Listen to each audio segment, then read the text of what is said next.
The day Dona Beatriz fired Renata, there was a storm outside. It was not a normal dismissal. It was done in the main living room, with the children present, as if it were a trial. Dona Beatriz stood, wearing the pearl necklace she never took off her neck, and pointed her finger at Renata with a coldness that cut more than any words could. "You disappear from here right now. Poor, useless, and on top of that shameless." Renata had a small grease stain on the sleeve of her blouse. She had spent the entire morning fixing the garage gate because the technician had not arrived, and she knew Dona Beatriz needed to leave at 3. She did it without being asked. As she always did. But at that moment, none of that mattered. What had happened in the last weeks was something Renata was still trying to understand. Rafael, Dona Beatriz's oldest son, had started showing up in the kitchen late at night. At first they were short conversations. Then they became long. Then there were looks that lasted longer than they should. Renata had not sought that. But she also had not been able to avoid it. Someone told Dona Beatriz. To this day Renata does not know who it was. The employer did not ask anything. She did not give a chance for explanation. She called Renata into the living room, waited for the children to sit on the couch like an audience, and carried it out with surgical precision. The humiliation was calculated. Each word chosen to hurt in the right place. Renata picked up her bag in the back room. She folded the apron carefully, placed it on top of the bed, and left without slamming the door. Outside the rain was heavy, and she did not have an umbrella. She walked 3 blocks soaked to the bus stop, sat on the wet plastic bench, and stared at the street without seeing anything. She was 32 years old. 7 of them spent inside that house. 7 years waking up at 5:30 in the morning. 7 years preparing the coffee exactly the way Dona Beatriz liked it, without sugar, with a thin slice of sandwich bread without crust. 7 years taking care of the garden plants, organizing the closets by color, ironing the clothes with the right amount of starch. 7 years learning that woman's moods better than anyone in that family knew. And it had been enough for nothing. What Renata did not know at that moment, soaked at the bus stop, was that dismissal was only the beginning of a much bigger story. There was something happening inside that house that no one had noticed yet. Something that would change everything for everyone in the months that followed. But that would still take time to appear. In the days that followed, Renata returned to her mother's apartment, in the neighborhood where she had grown up. The apartment was small, the walls thin, the neighborhood noisy. She slept for 2 days almost without stopping. Not out of laziness. It was the kind of exhaustion that goes deep, that is not just from the body. Her mother, Dona Tsida, did not ask questions. She warmed soup, put it on the table, and sat beside her. Sometimes the silence of someone who loves you is the only thing that truly sustains. On the 3rd morning, Renata got up, took a shower, sent resumes to 5 houses, and started moving again. That was how she had always worked. Not out of strength. Out of necessity. What she carried was not resentment toward Dona Beatriz. It was something harder to name. It was the feeling of having given everything of herself to a place that never saw her as a person.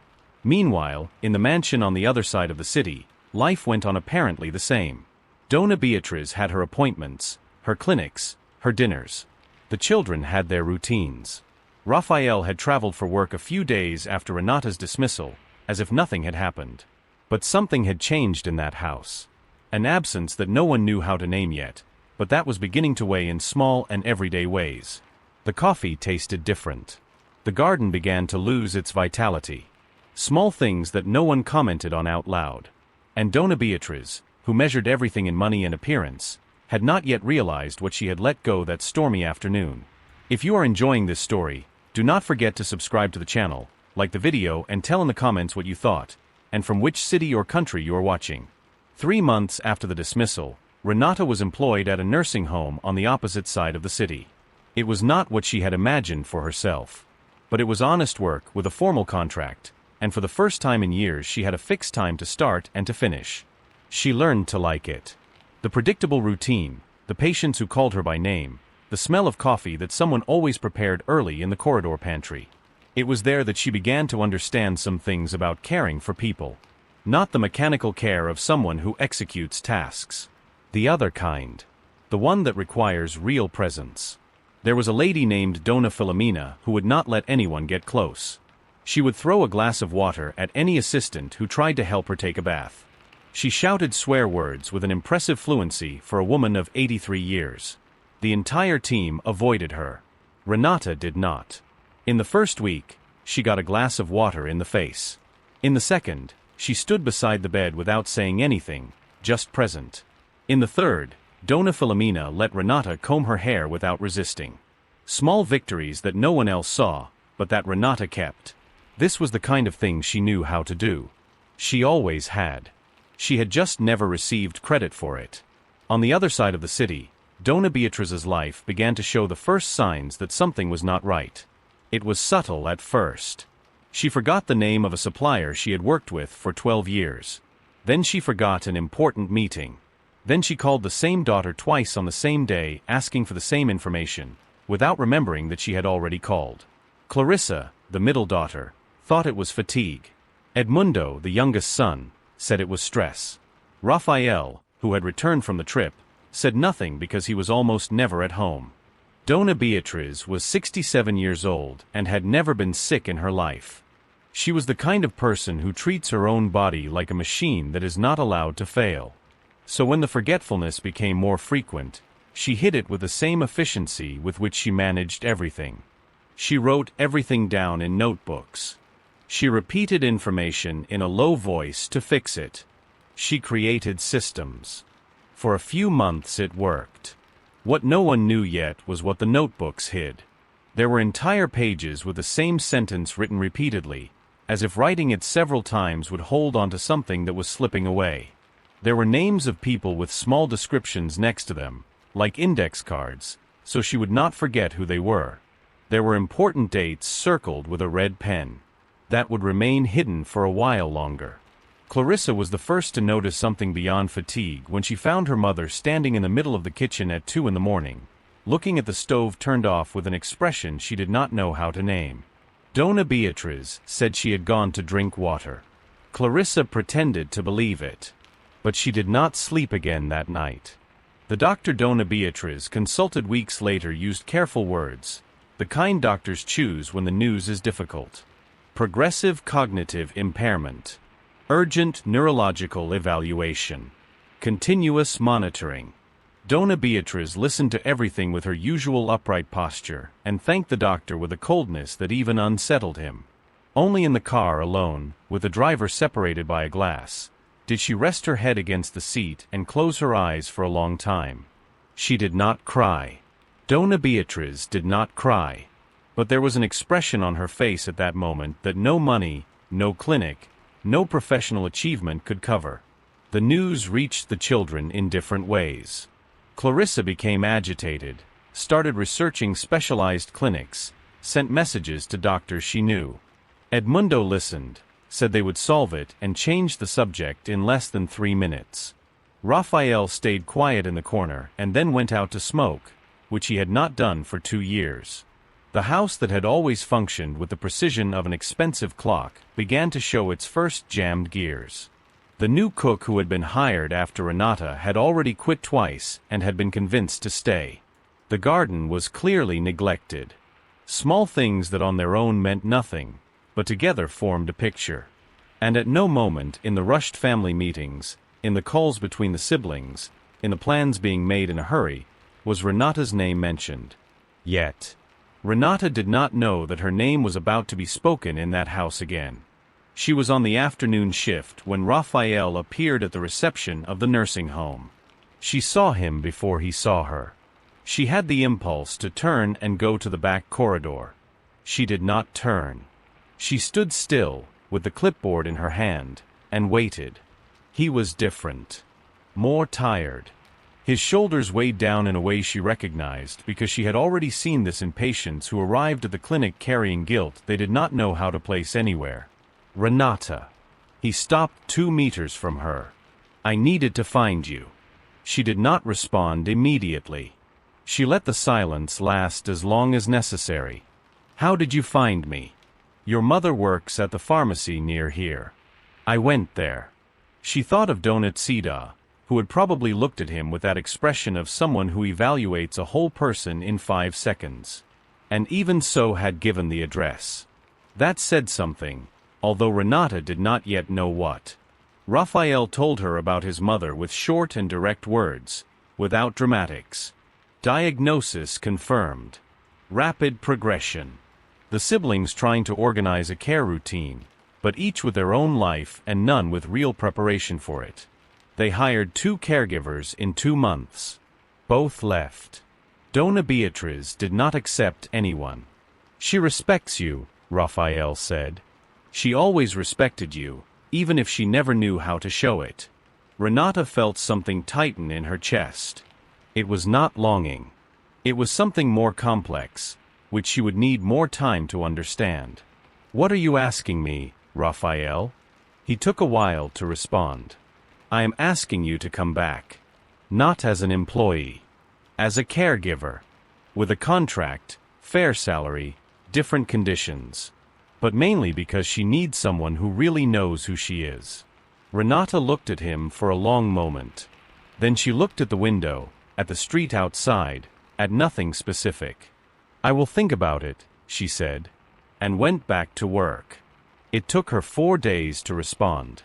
In those 4 days, she talked to Donatcita, who listened to everything and in the end said only one thing: you already know what you are going to do, you just have not admitted it to yourself yet. She talked to the clinic supervisor, who said she would understand any decision. She slept badly on 2 of those days. What made her decide was not pity. It was not Raphael. It was a specific memory that came back without warning one early morning while she stared at the ceiling. 7 years earlier, in the first month she had started working at Dona Beatriz's house, there had been an afternoon when her employer arrived home early from work and found Renata in the garden. Renata had planted on her own, without being asked, a jasmine seedling near the fence. She expected to be scolded for having changed something without authorization. Dona Beatriz stood looking at the seedling for a while. Then she went inside without saying anything. The next day there was a new gardening glove on top of the kitchen sink. No note. No mention. But it was there. That was Dona Beatriz's language. Never words.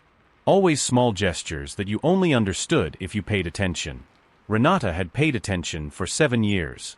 And that memory, that glove on top of the sink, was what made her call Raphael the next morning. She returned to the house on a Monday morning. The garden was exactly as she had imagined. The plants dried out, some already beyond recovery. The jasmine she had planted years before was still there, stubborn and crooked, but alive. She stopped in front of it for a second before going in. Dona Beatriz was sitting in the living room chair when Renata entered. She looked at her with an expression that Renata could not immediately classify. It was not full recognition. It was not total strangeness. It was something in between. You took your time, said Dona Beatriz. Renata did not know if it was lucidity or confusion, but she responded the same way she would have responded in either case. I am here now. Neither of them said anything else for a few minutes. Renata went to the kitchen, found the coffee in the same cabinet as always, prepared it exactly the way she knew by memory. Without sugar, with a thin slice of bread without crust. When she returned with the tray, Dona Beatriz was looking out the window. The morning sun hit the pearl necklace. There was something happening inside that woman that no one could yet fully see. A silent battle between what she was losing and what she was still trying to hold on to.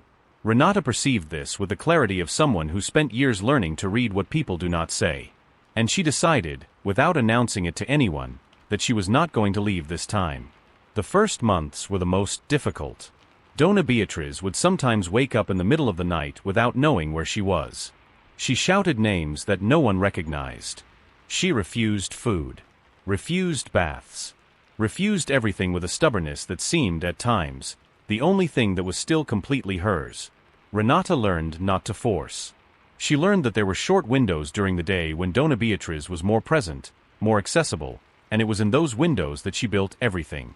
The bath happened at 10 in the morning because that was when the bathroom light was clearer and that, for some reason, made Dona Beatriz less agitated. Meals worked better when there was soft music in the background, an old radio station that played things from the 70s. Small discoveries that Renata wrote down in her own notebook. Not out of obligation. Out of care. Clarissa showed up on weekends with a visible guilt that turned each visit into a performance of attention that lasted 2 hours and left Dona Beatriz more agitated than before. Edmundo called with practical questions about medications and costs, as if his mother were an administrative problem awaiting a solution. Raphael showed up more often than his siblings, sat near his mother without really knowing what to do, and sometimes found Renata in the kitchen late at night. On those nights they talked. Slowly, without hurry, the way two people talk when they have already gone through a lot together and do not need to pretend they have not. On one of those nights, Raphael said something that stayed. "I should have spoken louder that day. When she said that to you in front of everyone." Renata stayed quiet for a moment. "You were her son. It was not your battle to fight." "It was," he said. "I was just a coward."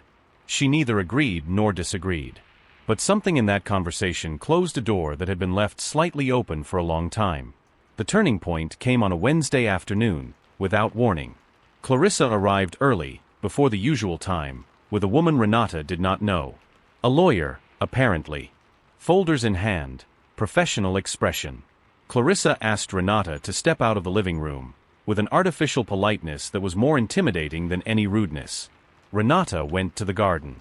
She stayed taking care of the jasmine that insisted on growing crooked. She could hear fragments of the conversation through the half-open window. Words like guardianship, curatorship, asset management, and Dona Beatrice's name being used as the passive subject of every sentence, as if she were no longer a person who decides but an asset that needs to be managed. When the lawyer left, Clarissa found Renata in the garden and said, with that same artificial politeness still in place, that they were thinking about transferring her mother to a specialized clinic. Private, expensive, well-rated. The best possible place. "She will be well taken care of," said Clarissa. "And you will receive everything you are entitled to, of course." Renata looked at her for a moment. "She will not want to go. She is not in a condition to want or not want." Clarissa said this without cruelty, which was, in a way, worse. That night, when the house was quiet, something happened that Renata did not expect. Dona Beatriz woke up near midnight and was lucid. Not the kind of partial lucidity of ordinary days. She was present in a different way, her eyes clear, her voice firm. These windows of full lucidity were rare and unpredictable, and when they happened, they did not last long. Renata was in the hallway when she heard the voice. "Come in." She went in. Sat on the edge of the bed. Dona Beatriz looked at her for a while without speaking. "I know what Clarissa is planning," she said. "And I know you heard." Renata did not deny it. "I do not want to go to any clinic." The voice was firm, but there was something underneath it. "I want to stay in my house." "I know. Can you make that happen?" It was a huge question. Renata knew what it implied. It implied facing Clarissa and Edmundo, and possibly lawyers and decisions that were not simple. "I can try," said Renata. Dona Beatriz stayed quiet for a moment. Then she said something in a low voice, almost to herself, but Renata heard every word. "I was very unfair to you. That day. And before that day, for years."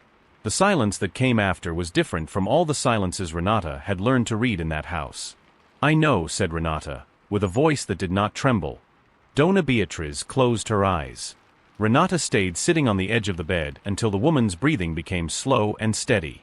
Only then did she get up, go to the kitchen, sit in a chair and stare at the table for a long time. There was a decision to be made. And she already knew what it was. The next morning, Renata called Raphael before 7. He answered on the second ring, as if he had not slept either. She told him everything. The conversation with Clarissa, the lawyer, the plans for the clinic. And she told him about the previous night, about Dona Beatriz awake and lucid, about what she had asked. Raphael stayed silent for a moment.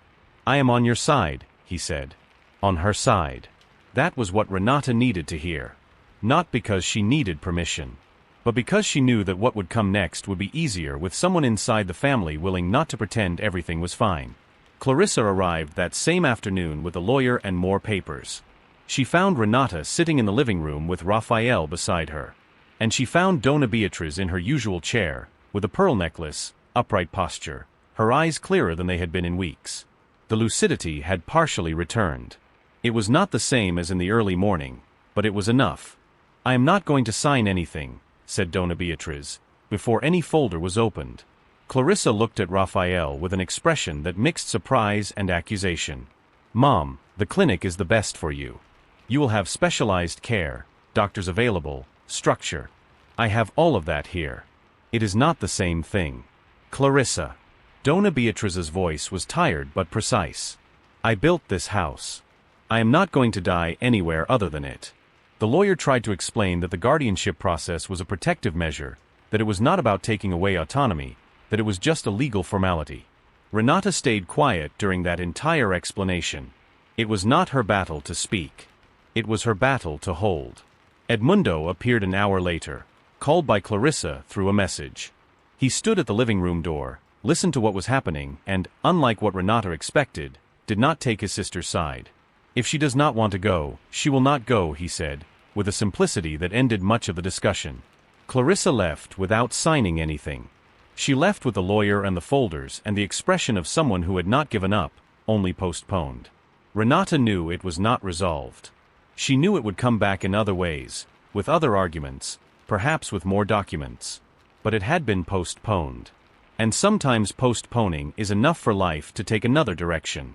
In the months that followed, the routine settled in a different way. Dona Beatriz had good days and bad days. The bad days were heavy, full of confusion and agitation, and moments when she looked at Renata without recognizing her. The good days were precious in a way that Renata learned not to waste. On those days they had coffee together on the veranda. Sometimes Dona Beatriz talked about old things, from the time she was building the clinics, about the late nights working, about the fears she had never told anyone. Renata listened to everything without hurry. One afternoon, on a good day, Dona Beatriz looked at the garden and stayed silent for a while. Then she said, without turning her face, "That jasmine was you who planted it." It was not a question. "It was," said Renata. "I knew from the beginning." A short pause. "I put the glove on the sink because I did not know how to say thank you." Renata did not respond. She did not need to. Some things remain more complete when no one adds anything. Raphael and Renata did not turn what was between them into a rushed story. They built it slowly, with the care of those who have already been hurt by haste before. There were no dramatic declarations or grand gestures. There was presence. There was consistency. There were two people choosing each other on ordinary days, which are the only days that truly exist. Dona Beatriz passed away on an autumn morning, almost 2 years after that night of lucidity when she asked to stay at home. She passed away in her room, with the window open, with the smell of coffee coming from the kitchen. Renata was by her side. There was nothing grand about that moment.